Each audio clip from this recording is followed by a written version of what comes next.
Hi, this is Meteorologist Steve Pellettiere, and I am the Weatherman. Thanks for checking into the weathermanpod.com on your Saturday, 31st day of the month of January 2026, a month that is now about 2 to 3 degrees below normal in the mid-Atlantic and northeastern states.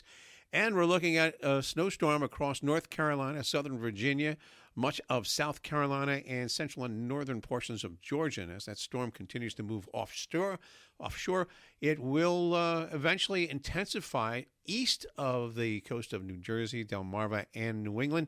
It looks like most of the precipitation from that system will stay off into the ocean, but it will give sections of North Carolina upwards of between 6 and 12 inches of snowfall, and even South Carolina. Those folks don't have a lot of plows or salt or sandings down there, so it's going to be really tough traveling through I-95 or I-81 and into Route 40 going into Tennessee. That's going to be a tough go for the daytime on Saturday. In the Northeast, though, it looks like just fair and cold weather conditions continue. We've had such cold weather for the last 12 days. Average temperatures each and every day between 10 and 15 degrees below normal. There was one day that temperatures were up above normal for just a 24-hour period, but the Arctic cold still has a firm grip on the weather situation, and the high pressure from that is down across Ohio into the central Mississippi River Valley and even down into the Gulf Coast. Colder conditions in Dallas and Houston, all fueling the very cold weather that's going to be causing that Carolina snowstorm on this Saturday.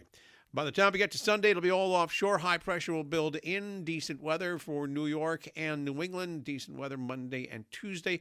A little bit later on this week, though, the possibility of a lighter storm moving down out of the northwest. And that could give eastern Pennsylvania, New York, Philadelphia, Washington, D.C., even up to the Boston area, somewhere between 2, maybe 6 inches of snowfall. It's not a big storm, but it's probably, hopefully, an all-snowstorm. We don't need any of that sleet or ice. And that will be sometime either later Wednesday, Thursday, and Friday of this week. We'll have more details on that as the week continues. But for your Saturday, generally north of Washington, D.C., you are going to have partial sunshine and high temperatures generally ranging only between 20 and 25 as the cold wave continues. As we head to Sunday, though, opening up the new month of February, the storm will be offshore. The damage will be done across the Carolinas and the Virginias, and that storm will move off to the northeast, causing some coastal flooding. So coastal flooding advisories for the Jersey, Delmarva, Long Island, and even the Massachusetts and New England coasts as the storm winds up and moves away. Fair weather on Sunday with temperatures ranging up into the mid-20s after some early clouds. And then Monday and Tuesday, highs will range between 30 and 35, maybe getting up above the freezing mark for a couple of days. But the Arctic cold will return towards the end of the week, preceded by a weak storm out of the Great Lakes and Northwest later Wednesday, Thursday, and Friday. As mentioned, we will have more on that as the week continues. So if you're flying today, no problems out of New York, say up to the Chicago area, though they're probably going to have some snow showers in Chi-Town. Looks like Minneapolis will be dry. Down in South Florida, looks like rainy conditions as that cold front's moving through there, and it means business. Central and northern Florida, well below normal and record low temperatures are expected there. The snowstorm in central and northern Georgia, also in South Carolina, North Carolina. The brunt of it will be North Carolina and even to the Outer Banks.